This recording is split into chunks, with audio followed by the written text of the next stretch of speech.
इसलिए हमने एजेंडा बनाया है कि इस देश में जो मुख्य उद्योग है, अहम उद्योग है, उन सबका राष्ट्रीयकरण होना चाहिए और इस प्राइवेटाइजेशन को रोका जाना चाहिए। और तमाम बहुजन नायक नायिकाएं जिनके आंदोलन और त्याग का परिणाम है कि हमें एक अच्छी जिंदगी जीने का अवसर मिला, उन सभी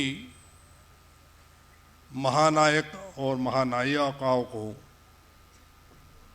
उनके स्मृति को मैं अभिवादन करता हूं। बामसेफ संगठन के और बामसेफ परिवार के पूरे देश भर से 210 जिलों से आए हुए सभी पदाधिकारीगण और सभी कार्यकर्तागण, साथियों, यह बामसेफ का स्वर्ण जयंती वर्ष है। बामसेफ संगठन की जो नींव रखी गई 1973 में, उसकी घोषणा 78 में हुई, मगर जो नींव रखी गई, बामसेफ संगठन का जन्म जो हुआ वो 73 में हुआ। और उस लिहाज से इस वर्ष हमारा संगठन 50 वर्ष पूरे कर रहा है। और इस 50 वर्ष की दौर में यह हमारा 40वां राष्ट्रीय अधिवेशन हो रहा है। ये निरंतर श्रृंखला हमारी चल रही है और इस सब का श्रेय निश्चित तौर पर बामसेफ को जन्म देने वाले उन 40 पुरखों को जाता है। तो अब तक जो इस संगठन को चलाते आ रहे हैं, आगे बढ़ा रहे हैं, उन सबको इसका श्रेय जाता है। साथियों, जब हम स्वर्ण जयंती मना रहे हैं तो हमें, जब से बामसेफ का जन्म हुआ तो 50 सालों में जिस उद्देश्य से हमने इस आंदोलन को शुरू किया था, हमारे पुरखों ने, उस उद्देश्य को हासिल करने की दिशा में हम कहां तक पहुंचे, इसका निश्चित विश्लेषण हमने इस अवसर पर करना चाहिए। और जिस उद्देश्य के लिए हमने आंदोलन शुरू किया, उसको अंतिम लक्ष्य तक पहुंचाने का जो कार्यक्रम है, जैसे फुलिया साहब ने हमसे अपेक्षा की है कि उसको टाइम बाउंड करिए, उसको ये चलता रहेगा, इस ढंग से मत सोचिए। एक सामाजिक कार्यकर्ता होने के नाते उन्होंने हमसे जो अपेक्षा की है वो अपने जगह मैं बिल्कुल जायज मानता हूं, क्योंकि जो फील्ड में उतरकर प्रत्यक्ष रूप से लोगों के साथ इंटरैक्ट होते हुए इस आंदोलन को आगे बढ़ाने के लिए अपना तन मन धन सब दे रहे हैं, अपेक्षा उन्हीं से की जा रही, वो हमसे अपेक्षा कर रहे हैं। इसका मतलब वो हमें उस लाइन पर आइडेंटिफाई कर रहे हैं कि हां, ये लोग हैं जो जिस लक्ष्य को लेके चल रहे हैं, इस देश की व्यवस्था को पूरी तरह से बदल देना, जो ब्राह्मणवादी व्यवस्था इस देश में प्रस्तापित हुई है, उसको उखाड़कर इस देश का जो बहुजन है, वो मूल निवासी बहुजन की अपनी व्यवस्था इस देश में प्रस्तापित करना, इस उद्देश्य के लिए इस संगठन का जन्म हुआ। और उस दिशा में, ये तो हमारा मुख्य लक्ष्य है, उस लक्ष्य को हासिल करने की प्रक्रिया में हमारे सामने जो रोड़े रहे, जो व्यवस्था रही, और उस व्यवस्था को चीरते हुए आगे बढ़ने की प्रक्रिया में हमने जो हमारे छोटे छोटे टारगेट निर्धारित किए और उनको पार करते हुए यहां तक पहुंचे हैं, तो हमारी जो उपलब्धियां है वो भी हमने निश्चित तौर पर गिनने की समाज जीवन में मैं जरूरत महसूस करता हूं। क्योंकि अज्ञानतावश कई लोग ये बोलते हैं, वे इतने दिनों से कर रहे हो, क्या हुआ? वामसेफ विचार निर्माण और उस विचार को जन जन तक पहुंचाकर उस विचार के साथ इस देश के मेजॉरिटी का मत बनाकर उस दिशा में व्यवस्था को झुकाने की प्रक्रिया में जो कार्य योजना बनाती है, मैं उदाहरण के तौर पर मैं बोलूं, जब से वामसेफ का जन्म हुआ तब से हम एक नारा लगा रहे हैं, जिसकी जितनी संख्या बढ़ी उसकी उतनी भागीदारी। इस नारे के साथ हम जो कह रहे हैं कि हम 85% इस देश के मूल निवासी हैं, बहुजन है, और हमारी संख्या 85% है, तो इस देश के सभी साधन संसाधन, खेती, उद्योग, सभी क्षेत्रों में हमारी 85% भागीदारी होनी चाहिए। और ये इस देश के संविधान ने प्रदान की हुई वह अधिकार है। संविधान कहता है कि जिसकी जितनी संख्या है उसको उतनी हिस्सेदारी मिलनी चाहिए। ये नारा हम बुलंद करते रहे।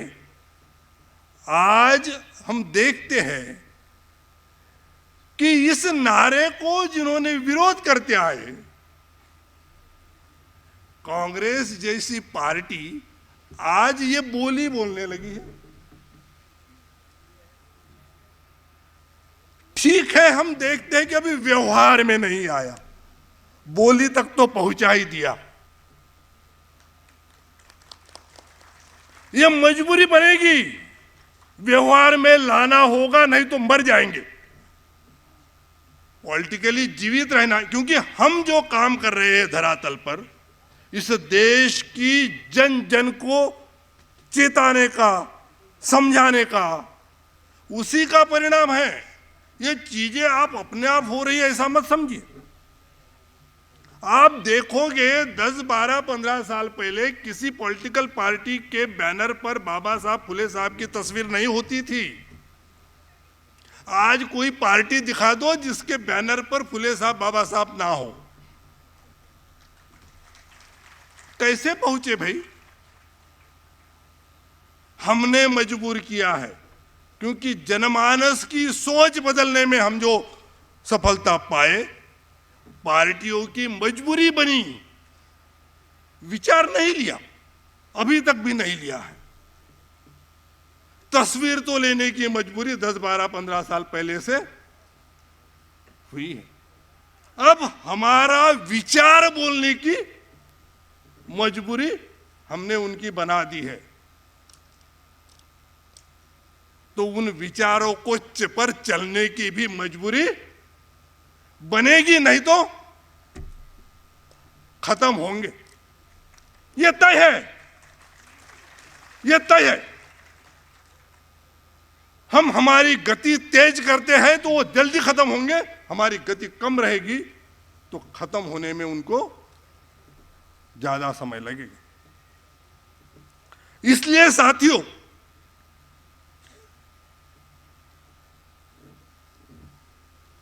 हम देखते हैं कि जैसे ही मंडल आयोग प्रस्तुत हुआ, तब से 1980 से बामसेफ मंडल आयोग लागू करने का आंदोलन चलाती रही। ये ऐसे ही नहीं हुआ, जो प्रेशर, क्योंकि ये मुद्दा, उसके समर्थन में कौन खड़े हुए? इस देश में मंडल आयोग के समर्थन में सबसे पहले बामसेफ खड़ा हुआ। जब आंदोलन धरातल पर चल रहा था और जिनको उनसे लाभ होना था, वो लगभग पूरा ओबीसी समाज अज्ञानतावश आंदोलन के मंडल के खिलाफ खड़ा था।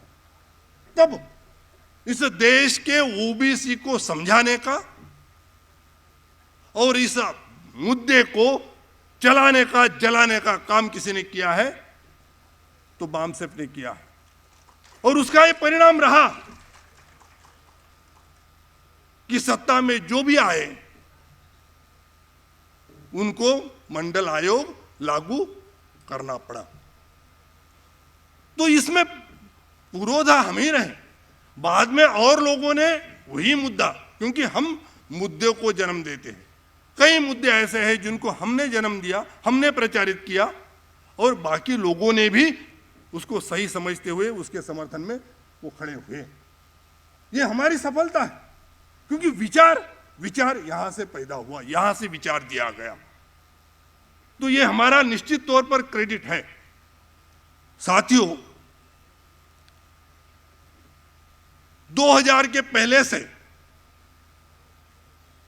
हम जाति आधारित जनगणना का मुद्दा लगाए हुए हैं, पब्लिक में भी और हमारे कन्वेंशनों में भी। इस साल के कन्वेंशन में भी हमने जनगणना का मुद्दा चर्चा के लिए लिया है।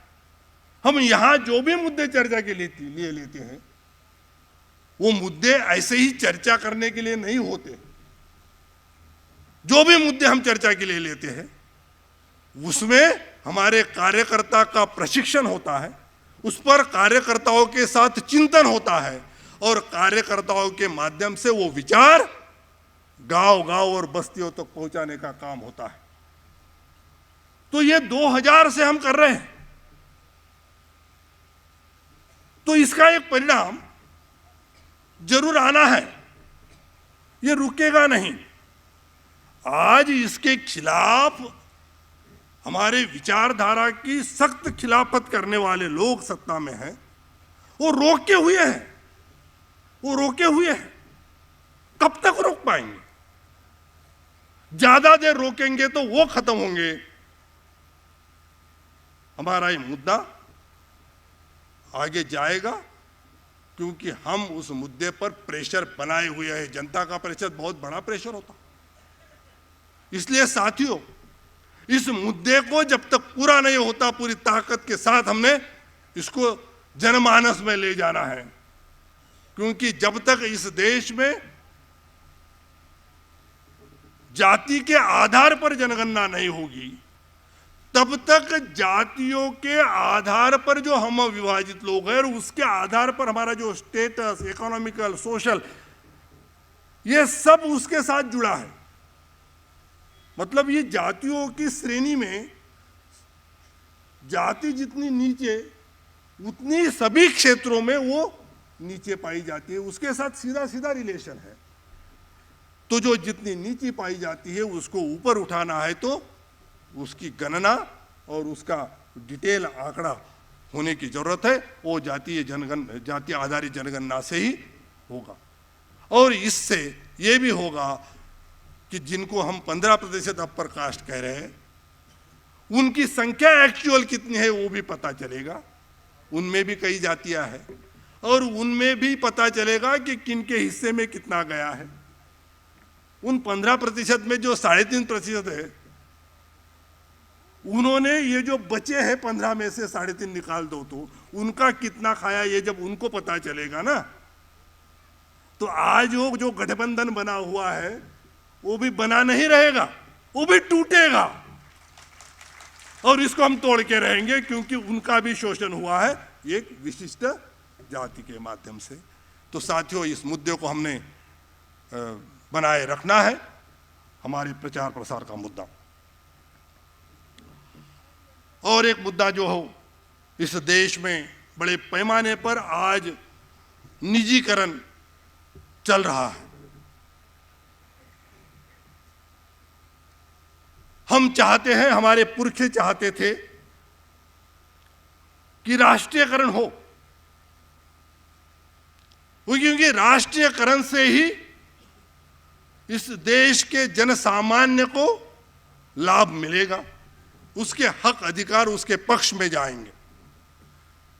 निजीकरण से कुछ गिने चुने लोगों को ही लाभ मिलेगा और निजीकरण ये शोषण की व्यवस्था है। जितना निजीकरण बढ़ेगा उतना शोषण बढ़ेगा। जैसे टिकैत साहब ने अभी छत्तीसगढ़ का उदाहरण दिया है कि ये एक उद्योग को लाभ पहुंचाने के लिए कितने हमारे आदिवासी भाइयों को उनके घरों से, उनके जंगलों से निष्कासित किया जा रहा है। जितना निजीकरण होगा उतना ही हमारा मूल निवासी बहुजन समाज प्रताड़ित होगा, पीड़ित होगा। इसलिए हमने एजेंडा बनाया है कि इस देश में जो मुख्य उद्योग है, अहम उद्योग है, उन सबका राष्ट्रीयकरण होना चाहिए और इस प्राइवेटाइजेशन को रोका जाना चाहिए। और ये मुद्दा हमने उठाया, हमने इसको प्रचारित किया। आज बहुत सारे संगठन इस मुद्दे को टेक ऑफ किए हैं और कई पॉलिटिकल पार्टियां हमारे इस एजेंडे पर आज हमारी बात को आगे बढ़ा रहे हैं। तो ये साथियों, हमारा निश्चित इस दिशा में यश है। हम एक मुद्दा लगातार लगाए रहे हैं, अब कई लोग उसके भी चर्चा करने शुरू कर दिए हैं। हमने कई राष्ट्रीय अधिवेशनों में इस मुद्दों पर चर्चा की। वो मुद्दा है कि इस देश में न्यायपालिका में, उच्च न्यायपालिकाओं में जो न्यायाधीशों की नियुक्ति होती है, जैसे आईएएस, आईपीएस की सेवाएं है, वो एक परीक्षा के माध्यम से होती है। मेरिट देखा जाता है, उसी के आधार पर होती है और जो मेरिटोरियस है उसको संधि मिलती है। तो हमारा ये कहना है और कई सालों से हम इस चीज को चर्चा में लाए हैं और जनमानस को इस दिशा में तैयार करने का प्रयास कर रहे हैं। इंडियन जुडिशियल सर्विस के माध्यम से इस देश की न्यायपालिका में बैठे ऊंचे न्यायाधीशों का चयन होना चाहिए ताकि हमारी जनसंख्या के अनुपात में हमें भी उन पदों पर जाने का मौका मिले। आज वो बिल्कुल कट गया है। हमारे लोग नहीं हैं। किसी न्यायपालिका का मतलब न्यायालय से जो भी निकाल आता है, जो भी आता है, तो जो व्यक्ति है उसकी जो भी सोच है उसका प्रभाव निश्चित तौर पर उस निर्णय के साथ होता है। यदि वो व्यक्ति हमारे सोच का नहीं है, हमारे विरोधी मतों का है, तो उसका प्रभाव निश्चित तौर पर उसके दिए हुए निकाल पर होगा।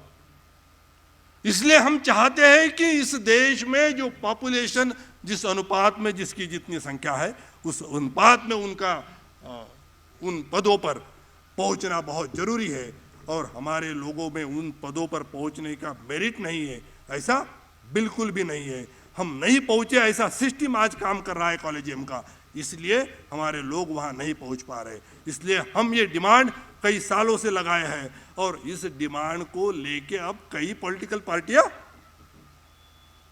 चल रही है। अब तक नहीं था, अब हमारा ये एजेंडा भी कई पॉलिटिकल पार्टियां, कई सामाजिक संगठन लेके आगे चल रहे हैं। तो साथियों, हमने इन मुद्दों को जो इस देश के मूल निवासी बहुजन समाज के हित में महत्वपूर्ण मुद्दे हैं, उन मुद्दों को हमने उठाया और उनको आज कई पार्टियां और कई संगठनों का मुद्दा हमने इसको बनाया है। तो इसमें हम निश्चित तौर पर यशस्वी हुए। वैसे ही हम देखते हैं ईडब्ल्यूएस कोटे का मुद्दा 10% सुप्रीम कोर्ट से भी हो गया। क्या आधार है? जब ओबीसी का मामला चर्चा में आया तब कहा गया कि भाई उनकी आंकड़े ही उपलब्ध नहीं है, जनगणना होगी, आंकड़े आएंगे तब आंकड़ों के हिसाब से देंगे। अब ये 10% देते हुए कौन से आंकड़े थे, कहां से लाए थे भाई, किस आधार पर दिया गया? क्या ये खैरात बांटने का कार्यक्रम है आरक्षण? क्या ये इस देश की न्यायपालिका में, उच्च न्यायपालिका में बैठे लोगों को नहीं समझता है? क्या उनका अज्ञान है इस विषय में?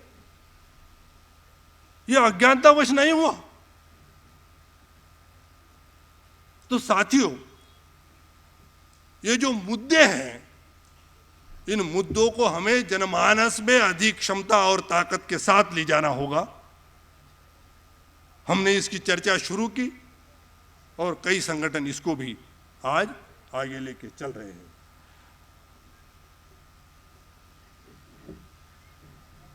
अब हमें इस चीज को भी ध्यान देना होगा।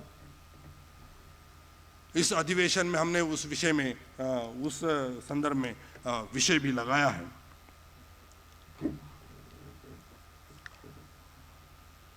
ब्राह्मणवादी पार्टियों की कठपुतलियां बनी हमारी मूल निवासी परिवारवादी पार्टियां और मूल निवासी परिवारवादी नेता, एक बड़ी समस्या। संविधान इस देश में लागू हुआ और संवैधानिक प्रावधानों के बदौलत हमारे कुछ लोग जो मूल निवासी बहुजन समाज से आए, जिन्हें पॉलिटिकल राजनीतिक क्षेत्र में जाने का मौका मिला, उन्होंने हासिल किया कहे तो ये व्यवस्था जब से बनी उसी का परिणाम रहा। और बाम सेफ ने जो आंदोलन चलाया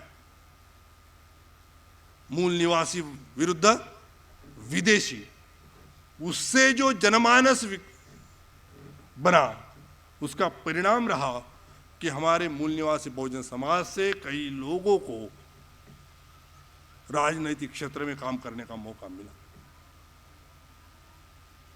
हम इस क्षेत्र में देखते हैं कि कई नेता अपनी समाज को, जैसे पुलिया साहब ने भी इस विषय में अपनी चिंता जाहिर की,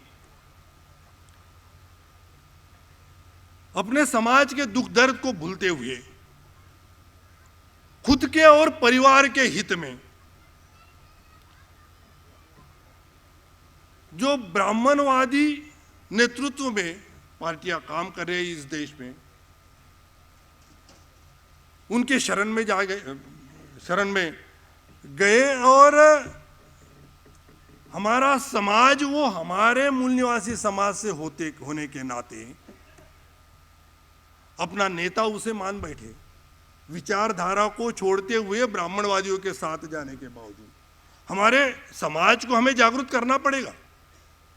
जो विचारों के साथ नहीं, भले ही जाति का हो सकता है, हमें विचारों के लोग चाहिए, क्योंकि विचारों के होंगे तो ही वहां पहुंच के हमारे हित में काम होगा।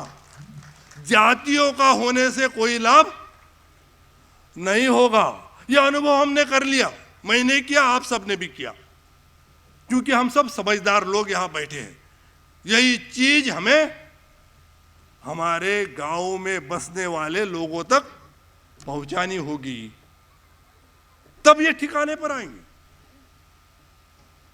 इनको ठिकाने पर लाना पड़ेगा, क्योंकि अज्ञानतावश हमारा समाज इनको अपना नेता मान बैठता है और ये उनके दलाल बनते हुए उनको लाभ पहुंचाते हैं। जब मूल निवासी बहुजन समाज के मुद्दे सभागार में, विधानसभाओं में और लोकसभा में चर्चा में आते, तब चुप्पी लेते, बात नहीं करते हैं। तो इन विषयों पर भी हमें जनचेतना निर्माण करने की निश्चित जरूरत है, ताकि वो तो हमारा विरोधी है, उसका एक निश्चित एजेंडा है, वो अपने दिशा में काम करता रहेगा, मगर जो हमारा है वो उसके एजेंडा पर काम ना कर पाए, ये हमें उसकी मजबूरी निश्चित बनानी चाहिए और ये जनता के माध्यम से ही बनाई जा सकती है। तो उस दिशा में मैं अपेक्षा करता हूं कि आप सभी लोग उस सेशन को हमारे वक्ताओं के माध्यम से सुनेंगे, समझेंगे और उस विचार को गांव-गांव तक पहुंचाओगे। और ये पहुंचाने की प्रक्रिया में हमने जो 2019 से BS4 अभियान चलाया है, उस अभियान के माध्यम से आप सभी लोग गांव-गांव में और बस्तियों में जा रहे हो, छोटी छोटी मीटिंगें कर रहे हो, लोगों को समझा रहे हो। ये जब तक मैंने जो मुद्दे गिनाए और जो हमारा अंतिम लक्ष्य है उसको हम प्राप्त न कर ले, तब तक इस दिशा में और गतिमान करते हुए बामसेफ और बामसेफ के सभी ऑक्सफोर्ड विंगों को अपना प्लान बनाना होगा संयुक्त रूप से, कि हम जल्द गति से हमारे लक्ष्य तक पहुंचे और इस मूल निवासी बहुजन समाज को उस लक्ष्य के प्राप्ति के लिए हम उससे लाभान्वित, हमारी अस्तित्व में, कई लोग कहते हैं कि भाई पीढ़ी दर पीढ़ी चलने वाला ये, मैं इस सोच का नहीं हूं। मैं ये समझता हूं कि मैं मेरी पूरी एनर्जी इस दिशा में यदि लगा दूं ना, तो मैं मेरे होते हुए उस लक्ष्य को पार करते पा लूंगा। और उस लक्ष्य को पाने के लिए आप सभी लोग, हम सभी लोग, हमारे पास जो भी है, क्योंकि हमारे पास जो भी है वो सब हमारे पुरखों के आंदोलन का परिणाम है, इसको भी हमें समझे। क्या था हमारे पास? पुलिया साहब ने बताया है कि जिस परिवार से वो आए हैं, हम सब लगभग ऐसे ही स्थिति से यहां तक आए हैं। आज हम जो भी है, हमें संविधान के कारण, मतलब हमारे पुरखों के आंदोलन का परिणाम है कि ये सब अवसर मिला। यदि हम अपने आप में ये कहें कि हम बड़े विद्वान हैं, बड़े होशियार हैं, करके मिला, तो क्या हमारे दादा नाना बेवकूफ थे? इतना ही था, वो अपने इतने होशियार थे, वो अवसर नहीं था। अवसर किसने दिया? अवसर हमारे पुरखों के आंदोलन ने दिया, वो संविधान ने दिया अवसर है, इसलिए हमें लाभ मिला। जो मिला है वो भी छीनने की एक प्रक्रिया चल रही है। हम आंदोलन चला रहे हैं, हम लाभान्वित हुए हैं, हमारे भाई बंद लाभान्वित नहीं हुए, उन तक लाभ पहुंचाने के लिए हमारी चाहत उन तक लाभ पहुंचाना है। और इसी के लिए बामसेफ का जन्म हुआ। और हमारा दुश्मन हमें जो मिला वो भी छीनने के दिशा में प्रयत्नरत है। इसे रोकना होगा और हमारा कारवां जिस दिशा में हम ले चले हैं उस दिशा में इसकी गति हमें बढ़ानी होगी साथियों, और इसमें हम सब साथ चलेंगे। इस प्रक्रिया में हमने कई सामाजिक संगठनों को, कई अन्य संगठनों को साथ लेने का भी कार्यक्रम बनाया, एनसीसी एमबीओ के माध्यम से। कई संगठन इस प्रक्रिया में हमारे साथ जुड़े हैं और इसी दिशा में हमारे साथ आगे चलने की उन्होंने कटिबद्धता हमारे साथ दिखाई है। तो ये एक परिणाम है। हम बड़े शिद्दत के साथ जिस मुद्दे पर चल रहे हैं उसका परिणाम है, उसका एक प्रभाव है। और इसी कारण वो लोग भी हमारे साथ इस दिशा में चलने के लिए तैयार है। उन सबको साथ में लेते हुए हम हमारे अंतिम लक्ष्य पर इसको हमारा पूरा दम खम लगाकर पहुंचाने की प्रतिबद्धता, यहां से शपथ लेते हैं और इसको अपने अंजाम तक पहुंचाने के लिए हमारी कटिबद्धता यहां से ले जाते हुए इसको हम जन जन तक पहुंचाएंगे। और इन्हीं शब्दों के साथ मैं अपनी वाणी को विराम देता हूं। सभी साथियों को जय भीम, जय मूल निवासी, जय भारत, जय संविधान।